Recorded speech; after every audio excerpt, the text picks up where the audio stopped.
semana más aquí en Flujo de Letras. Bien, esta semana, ¿quién tenemos? Vamos a iniciar con una frase de Alberto Manguel, un escritor, editor argentino-canadiense, y él dice, porque un libro que no abres está condenado a una especie de purgatorio, esperando que alguien le dé vida. La actualización es la acción de leer. Actualizar un libro, darle vida, es leerlo. No tengas tu biblioteca personal o la biblioteca de casa, ahí los libros de adorno, como ornato. Dales vida leyéndolos. Y también date vida con ese nuevo conocimiento, con esa posibilidad a la cual te invitan los autores a través de esas líneas que están en los libros. Así es que mucho ánimo, a que seguir, obviamente el ánimo de decir, tener el entusiasmo, que nuestro espíritu, que nuestra alma esté preparada para los nuevos retos. En sí la palabra ánimo etimológicamente encierra eso, ¿sí? El alma, que tenga ánimo para hacer las cosas, y de adentro debe de salir esa fuerza, esa voluntad, esa construcción del diálogo con la lectura. Así es que ahí está nuestra frase de esta semana. ¿A quién tenemos en nuestro aparador literario? Tenemos a Herbert George Wells. Este escritor inglés, de origen inglés, es filósofo, político y escritor. Y con este también tenemos, obviamente, a lo mejor conoces una de sus máximas obras porque fue llevada al cine, pero a él no lo consideras. Cuando siempre la recomendación ha sido, en todos los programas de Flujo de Letras, que siempre vayas al texto, que te des la oportunidad de leerlo y después confrontarlo, compararlo, retroalimentarlo con el séptimo arte, que es el cine. Así es que no está negado, podemos echar un vistazo y retroalimentar. A eso se le llama transtextualidad, ver cuál es el enfoque de un director en el cine, en una escenificación, porque puede haber una adaptación, etcétera, etcétera. En la pintura pueden inspirar, ahí está esta transtextualidad, ¿sí? Esas técnicas ocultas que utiliza alguien más después de haber leído un texto y que se lleva una experiencia en su propia lectura. Así es que bien, tenemos a este filósofo, político y escritor inglés, que él adquiere fama por sus novelas de ciencia ficción. Algunas son de tipo totalmente social, donde va a atacar al capitalismo. Él va a nacer un 21 de septiembre de 1886 en Brooklyn, Kent. Además, déjame decirte que él va a ser miembro de la Sociedad Fabiana, la que quiere decir que no está en contra del socialismo, pero sí, a su manera, él obviamente no va a estar de acuerdo en la lucha de clases, sino él va a adaptar una idea en el sentido de que si las fuerzas materiales estuviesen en favor de la raza humana, se tendría obviamente un progreso y una integración de todos los seres, digamos, como sociedad, y encontrar una equidad, encontrar un equilibrio. Él es lo que proponía y obviamente lo motivó a crear varios textos donde el hombre está ante el mundo y la tecnología. Así es que también mostró el hombre, su interés por el hombre en una de sus obras del El destino del Homo sapiens, ¿sí? Donde va a manifestar precisamente que él duda sobre la supervivencia del hombre en función de la tecnología. En sus obras va a ser una especie de... Va a ver la tecnología de manera muy profética, ¿sí? De manera muy escatológica, decir, la tecnología puede llevar al hombre a no controlarla, ¿sí? De cierta manera fatalista. Muere un 13 de agosto de 1946. A él le toca ver movimientos bélicos importantes, la Primera, Segunda Guerra Mundial, ¿sí? Por eso decían, sus obras va a manifestar esto, a manera profética, los triunfos de la tecnología. Por tanto, va a tener obras como La máquina de explorar el tiempo, que fue llevada al cine, El hombre invisible, Las cosas del futuro y La guerra de los mundos, que es de la obra que fue llevada al cine y que obviamente a lo mejor tú quedaste fascinado, fascinada por esta cinta fílmica y que te haya gustado y no sepas que hay un respaldo. Entonces, sí hay un texto literario que da origen o inspira a un director a llevarlo a cabo. Hay una lectura y toda una intención de presentar La guerra de los mundos. Pero para George Wells era precisamente eso.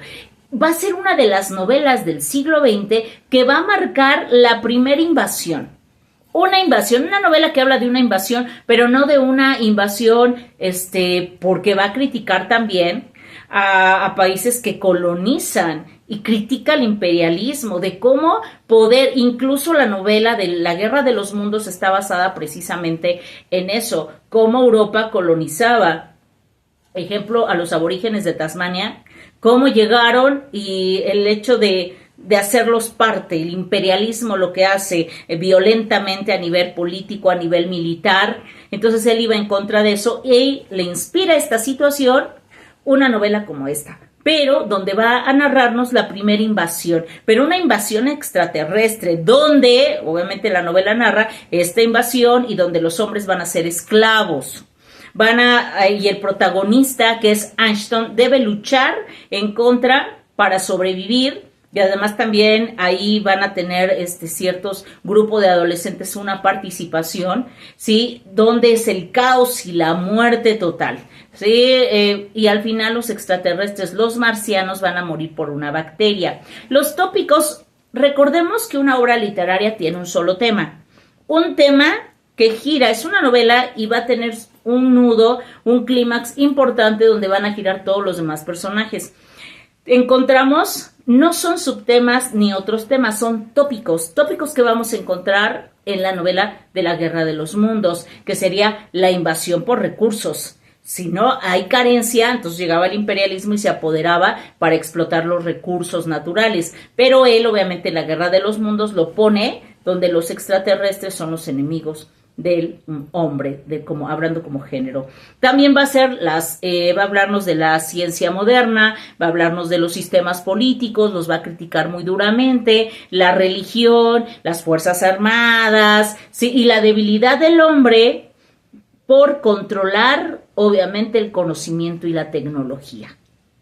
Entonces, él se enfoca mucho en esto, en cómo pueblos van a seguir siendo dominantes ante otros que son vulnerables y que solo cuentan con recursos, y es la explotación de estos recursos. Por eso digo, va a ser una novela parteaguas en el sentido de ser la primera que nos narra una invasión extraterrestre. También va a ser una novela que declara la fantasía, la ciencia ficción del siglo, y que tiene esta dinámica, una dinámica bastante interesante. El hecho de que los extraterrestres mueran por una bacteria, pues también pone vulnerable al hombre en todo sentido.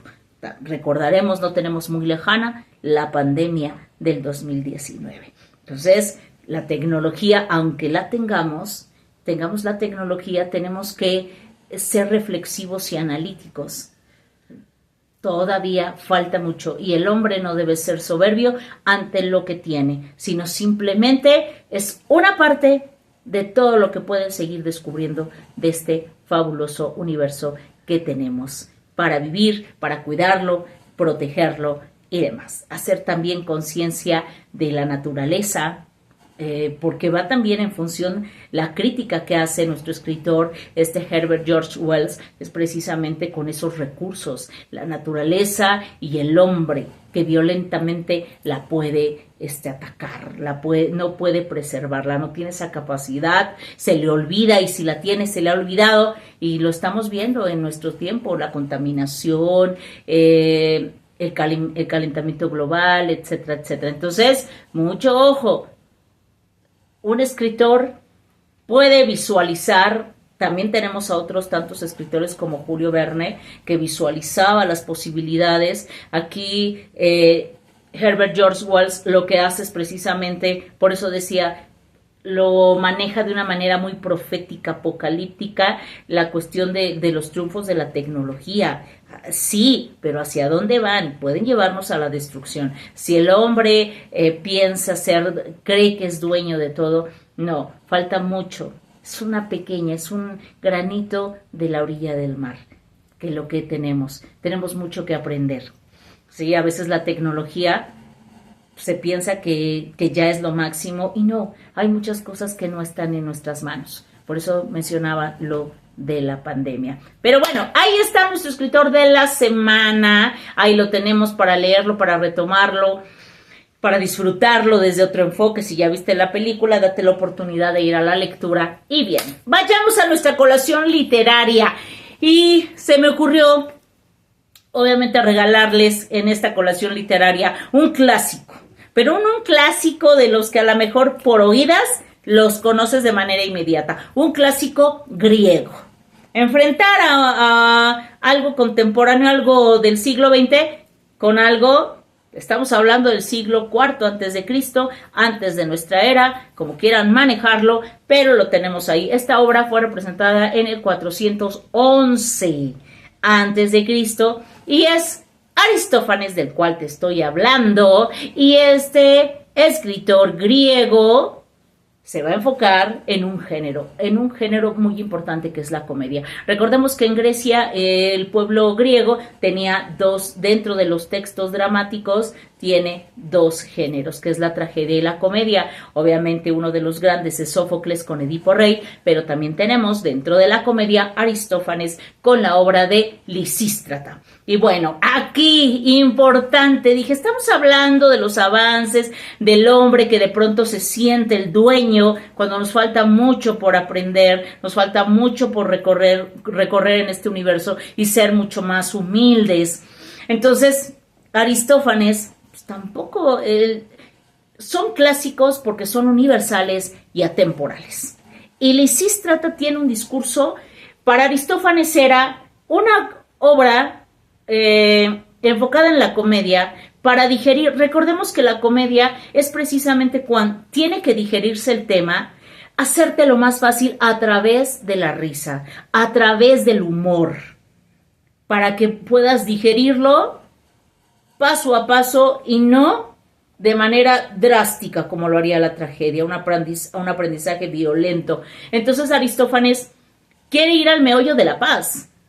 La paz por la guerra que se estaba sufriendo, la guerra del Peloponeso entre espartanos y atenienses. Entonces, las mujeres, en este caso Lisístrata, que es una mujer empoderada, va a hacer una asamblea de mujeres para que se reúnan y puedan decir, ¿cómo vamos a hacer que nuestros maridos ya no vayan a la guerra? Obviamente pensando en algo antiquísimo, el hombre por mucho, aquí no voy a decir es bueno, es malo, simplemente lo que es. El hombre es lógico, concreto, instintivo. Y esto, aparte de ser un código cultural, es un código genético. Hablemos de las mujeres. Las mujeres somos mucho más meticulosas, contamos con ese sexto sentido, piensas más las cosas de manera más racional. No queremos decir que esto sea una regla, pero en este caso, Lisístrata en su discurso, vamos a quitarles esa parte instintiva, lujuriosa, es decir, la sexualidad. Evitar tener relaciones sexuales con sus maridos para decir, nosotros tenemos la sartén por el mango y ya no van a irse a la guerra. ¿Sí? Entonces Aristófanes mete infinidad de momentos muy divertidos en la comedia, precisamente para hablarnos de temáticas importantes. El papel de la mujer en lo político de su civilización, del momento y del pensamiento griego, la importancia, el discurso feminista, pero pensado, razonado, donde ellas utilizan una estrategia súper primaria, muy elemental de los hombres, la sexualidad, y aparte que la sexualidad es un poder, es una potencia. Entonces hay muchas cosas interesantes que ver en esta comedia. Ahí te la dejo en el tintero como colación literaria puedes analizarla, puedes mandarme tus comentarios, te vas a súper divertir. Así es que ahí está nuestro flujo de letras de esta semana. Amor, paz y salud. Espero tus comentarios. Si no te has suscrito al canal, haz de clic a la campanita. Me puedes seguir en redes sociales, en Facebook como Rayo Vega o en Instagram como María del Rayo. ¡Hasta la vista!